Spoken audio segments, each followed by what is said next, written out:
case of jamming, I think the only way possible for you to let us say mitigate is by making use of anti-jam technology. So Accord has developed its own anti-jam technology which can mitigate the effects of jamming to a great extent. In terms of spoofing, see what happens is spoofing is a way where somebody can mimic the satellite signals. And if you make use of the military signals from Indian satellites, then you can completely eliminate the effect of spoofing. So we are developing receivers which are compatible with such a system. And apart from that, we have also developed our own anti-spoofing technology, which will not only help the commercial receivers, but also in a way complement the military signals that ISRO is going to, let us say, beam for military systems.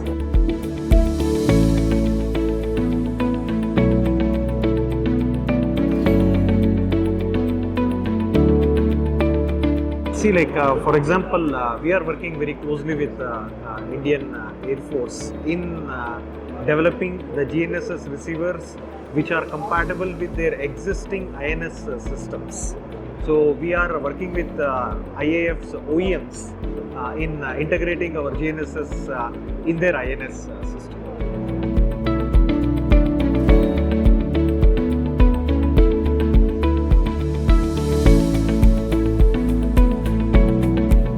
No, see, apart from avionics, we are also into many of these land-based systems, like say guns, tanks, then say soldier equipments.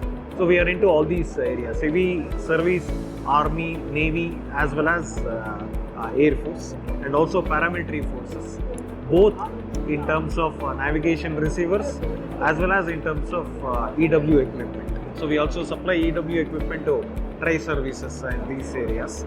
And as a navigation receiver maker, I think our let us say focus will always be to make sure that we add more constellations in our equipment, so that if one is jammed, we can make use of the other.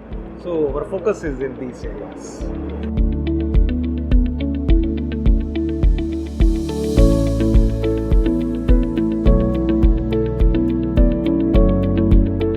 The latest receiver what we have has got all the constellations that are in space: GPS, GLONASS, Baidu, Galileo, QZSS, and our own S-bar systems, Navik.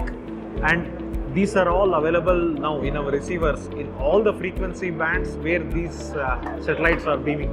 That means we have L1, L2, L5 and S-band receivers, multi-constellation receivers.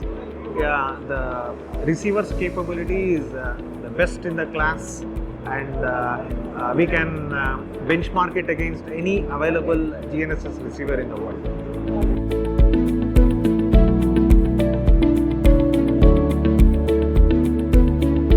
In fact, we are talking to a couple of OEMs who make use of GNSS card in their INSS system. In fact, we are also supplying our systems to some of the French companies who integrate our card with their INS system.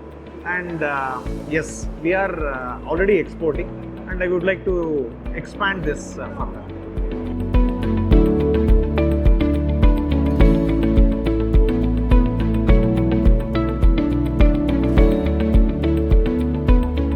In fact, okay, in the sense I think this is a platform or an exhibition wherein we make our presence felt. And over the last, let us say, I don't know, some 15-20 years, I think we have been participating in Aero India. And it's always good to meet people who are in this field. And in many cases, the interactions here have later led to business at a later point of time.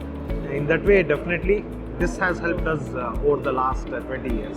As I told, I think our focus has been in the area of GNSS products, GNSS receiver products, EW systems, and also we make our own semiconductors. So we have our own silicon and we are also venturing into commercial applications. So these are our focus areas. And as you know, I think in India, I think you don't have a lot of semiconductor companies. So we are one among very few who are already into making semiconductors and also into production of these systems.